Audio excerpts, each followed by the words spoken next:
Welcome to the Meditation Realm, Planeswalkers. I'm Caleb, your guide to the Blind Eternity. And in today's video, we got ourselves the Warhammer Premium decks, the Surge Foils. We're going to go through and look at these and kind of see what the condition is for these cards, and then also take a look at the brand new cards that are in each deck. There's 40 new cards in each deck. We got over 160 cards for this commander. And we've also got a Secret Lair coming out for this. So there's a lot of 40k product coming. Alright. Even more boxes.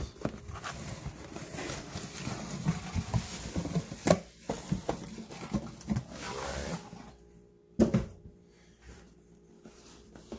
So I guess we'll just start off with the Ruinous Powers with Abaddon the Despoiler. It's a pretty nice looking box. Let's go ahead and get to seeing what it looks like for the Surge foils. I know there's been a lot of discussion online about concern with the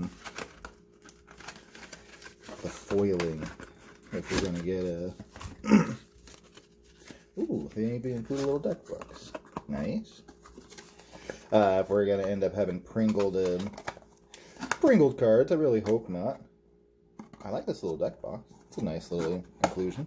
Not super fancy, but easy. And they have their usual token attachments on the box itself.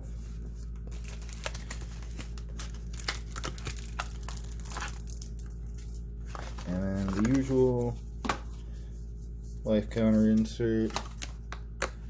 Bunch of little tokens and whatnot to use if you guys use those for your commander games. Pull out your little Abaddon. Alright, we're going to set those aside. And let's look at the actual cards.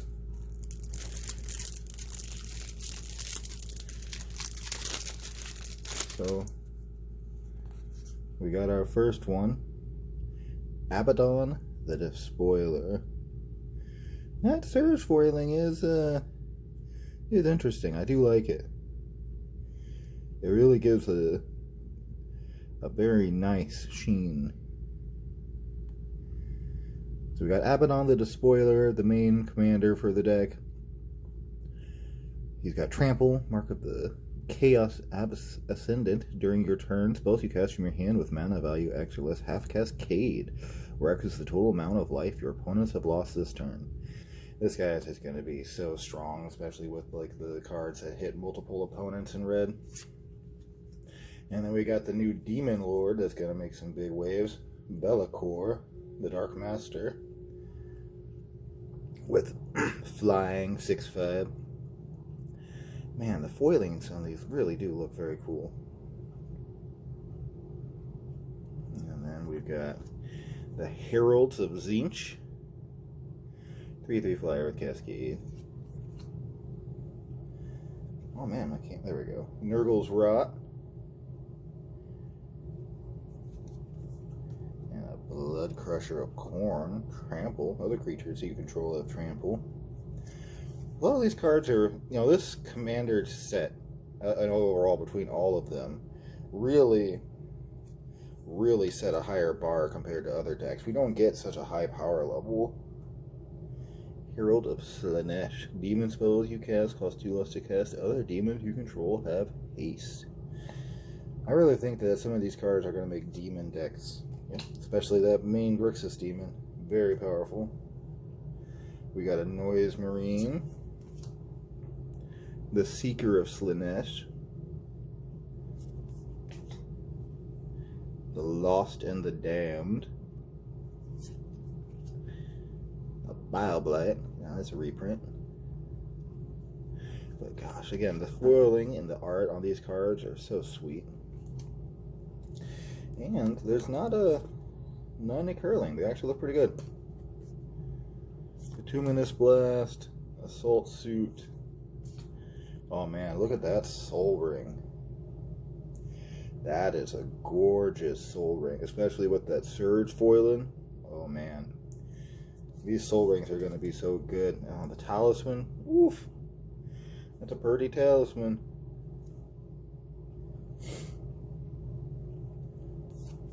And then another talisman. And another talisman. Just such pretty art on all these cards, and such good cards to get for Commander. These decks are just chock full of staples. Worn Power Stone, Barrenmore, Crumbling Necropolis. Oh, look at that art. Molten Slag Heap, Temple of the False God, Brainstorm. Ooh, Dark Ritual. I like that art. Deny Reality, Commander Sphere, Wayfarer's Bubble, Command Tower. Ooh, again, good staples to get in, a nice premium foiling if you're able to get them at your local commander. Man, my camera's having a struggle with these surge foils. But again, just overall, beautiful cards. Absolutely beautiful cards. Dismal Backwater, Evolving Wilds, Lord of Change, one of the newer cards. Flying, Ward 3, when it enters the battlefield, draw 3 cards. I think he's going to be a good one for Reanimator decks. So, he could go up. A lot of these cards I think are going to go up, because they're not going to have another way to be able to get them for a while. Light Grenade. Great Unclean One. At the beginning of your end step, each opponent loses 2 life. Then for each opponent who has less life than you, you create a 1/3 black demon token named Plague Bearer of Nurgle. Nurgle. The Mandate of Abaddon. And then we got Mortarion, the Daemon Primarch. Nurgle's Conscription. Put her creature card from an opponent's graveyard into the battlefield, tapped under control, then exile that player's graveyard. Wow, man. This, again, such really powerful cards. I'm definitely looking forward to playing these in so many different commander decks. 3/3 flyer for 4 with if an opponent would gain life, that player loses that much life instead. Boom. Be nice to be able to flash that guy in somehow. And then we have Poxwalkers. Sloppity Bile Piper, the Tallyman of Nurgle, Venom Crawler, Aspiring Champion, Bloodthirster. Now this is a guy that's making a lot of waves online as far as being really good. 6/6 flying, trample for 6. When it deals combat damage to a player, untap it. After this combat phase, there's an additional combat phase, and Bloodthirster can't attack a player it already attacked this turn. Which means really in a commander game, if you're playing with 3 other people, normal game of 4, you're going to get 3 combats in. It's ridiculous. Minimum. And they don't deal with this guy. You'd win the game real quick. Dark Apostle. Keeper of Secrets. Karn, the Betrayer. Unlike our Karn, the Planeswalker, this guy's not a pacifist. We have the Night Rampager. Let the Galaxies Burn. Again, just the art and that surge foiling on these cards makes it look so pretty. Here's another card that's making waves on the Commander forums as far as going to be a powerful card. Blood for the Blood God. Costs 1 less to cast for each creature that died this turn. It's an 8 black/red instant.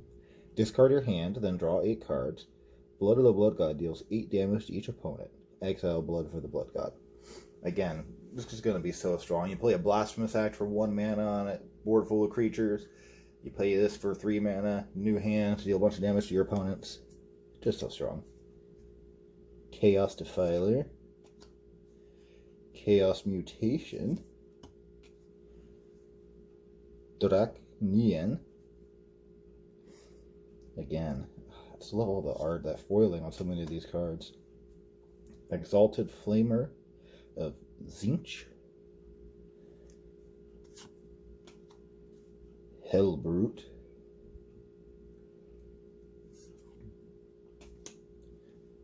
the Horus Heresy.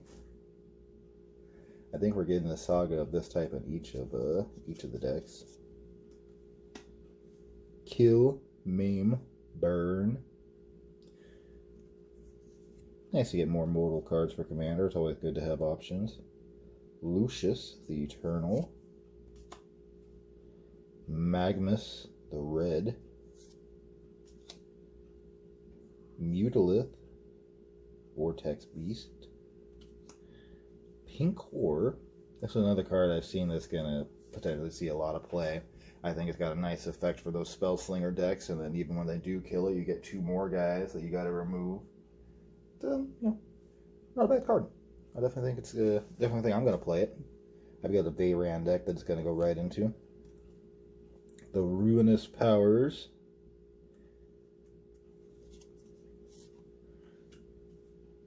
Zangor Shaman.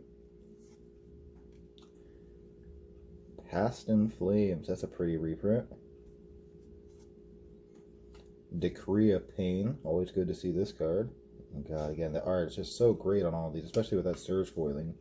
Speaking of Blasphemous Act earlier, Blasphemous Act into Blood for the Blood Gods is just going to be a power commander play. Chaos Warp. Reverberate. Warstorm Surge. Chromatic Lantern, always good to have reprinted for Commander. Exotic Orchard. Foreboding Ruins. Sunken Hollow. Forgotten Cave. I was really curious to see what the mana base was going to look like for these decks too. Path of Ancestry. Saltwater Cliffs, or Swiftwater Cliffs, I should say. Terramorphic Expanse. Pretty art. Still better options for Commander. I think this is one of the few replaceable cards. Pretty easy. Mountain, mountain, mountain. Okay, all the same art for the mountains. Alright. Gave us a good chunk of basics. Oh man, lots of basics. Well, they're all pretty. Definitely very pretty. Again, I love the surge foiling. I'm mostly just very happy that it's not pringled.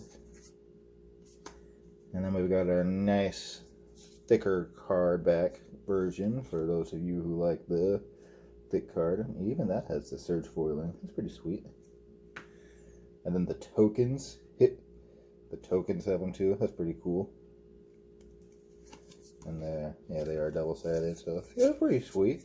So even the tokens have the surge foiling. Or at least on one side. Yeah, one side has the surge foiling.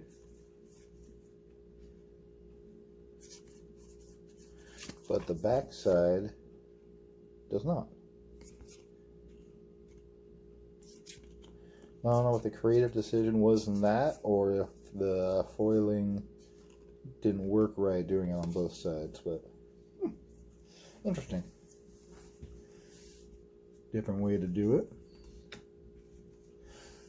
Excellent. I like the looks of these cards. Again, the surge foiling, there's a lot of concern with them coming out pringled, and I didn't notice any issue whatsoever.